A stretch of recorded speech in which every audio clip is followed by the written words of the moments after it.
In the present pandemic in which we find ourselves, has good as to observe the inequalities that exist in different educational establishments, specifically the inequalities that exist in public education,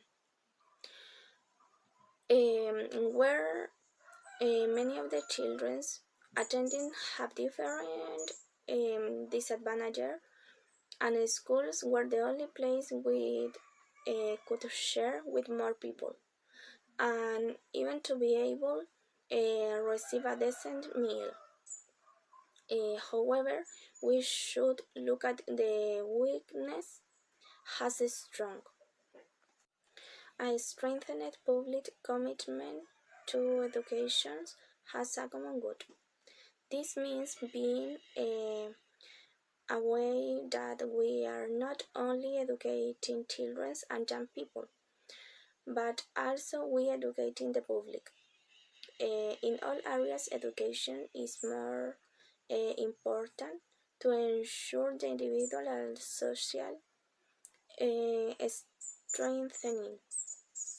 Public health and public education are closely interconnected, has to show the undeniable necessity of collaborating solidarity and collective actions from the common good.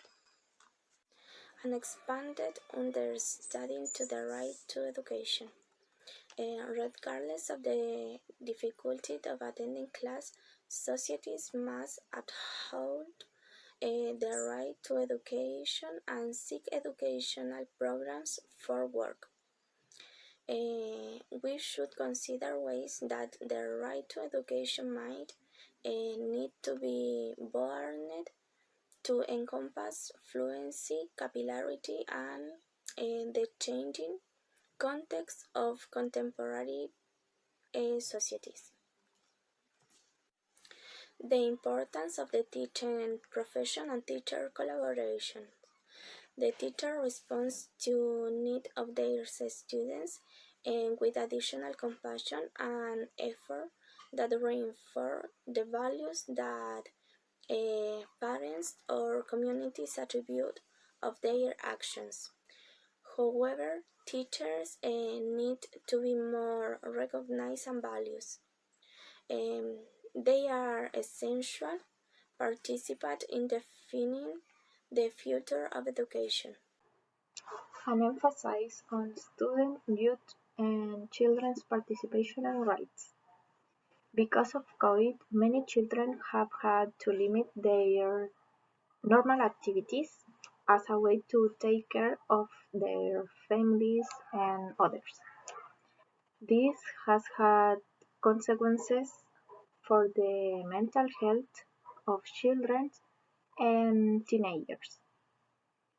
Post-COVID, it will be necessary to find a way to reconnect people, to reverse the effects of pandemic on people's mental health, protecting the social space of the school in the transformation of education. The pandemic has reminded us about the importance of schools in delivering social services, such as food for children in vulnerable situations. It also helps to clarify the direction in which we should move in the education system. Free and open source technologies for teachers and students. The interest and use of technologies has grown because of COVID. Open educational resources must be prioritized. The forced scramble for materials and platforms that we have seen during the pandemic pose a great risk to the teaching profession, and could have serious consequences for the futures of education. The key number 7 is the scientific literacy within a curriculum based on a strong purpose. The 1996 Delos report, Learning the Treasure Within, describe 4 pillars of learning as learning to know, to do, to be, and to live together. In the current crisis, we must prioritize the development of the whole person and not just the academic skills. It is really important to develop a strong base of knowledge about oneself and then about the world. As Dr. Perry says, curricula should be increasingly integrated and based on the themes and problems that allow us to learn to live in peace with our common humanity. In short, we must fight misinformation and promote scientific literacy to ensure the integration of all members of the community. Then the key number 8 is the need to protect domestic and international financing of public education. The COVID-19 pandemic brings with it a serious economic crisis, for which governments have had to take measures that lead to fiscal austerity. The emerging economic crises are leading to loss a lot of jobs and livelihoods and levels of vulnerability not seen in many decades. This will have drastic consequences on the ability of children and young students to advance in their education. For that reason, governments and international organizations must coordinate efforts to ensure continuity of learning and protect the domestic and international financing of education. As Dr. Perry says, we still have the power to stop what could be the most serious disruption of educational opportunity in a century. The last key, the key number 9, is a global solidarity that does not accept current levels of inequality. The speed at which the coronavirus has traveled has delivered a powerful reminder of how we must address the forces that pull us apart.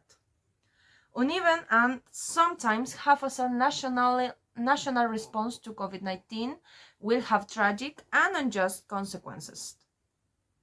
A global response to this global problem is the only path to a solution, says Dr. Jody Williams. She argues that an expanding solidarity is necessary because our society exploits gender inequalities and power imbalances. Finally, as a group conclusion, we think that this crisis presents the opportunity to make considerable improvements in the quality of life of people. In this case, in public education, allowing to overcome the inequality gaps existing today. Improving public education, understanding it as a right and the common good. Prioritizing students' universal access to it, and paying special attention to financing it to improve the quality of education through the world.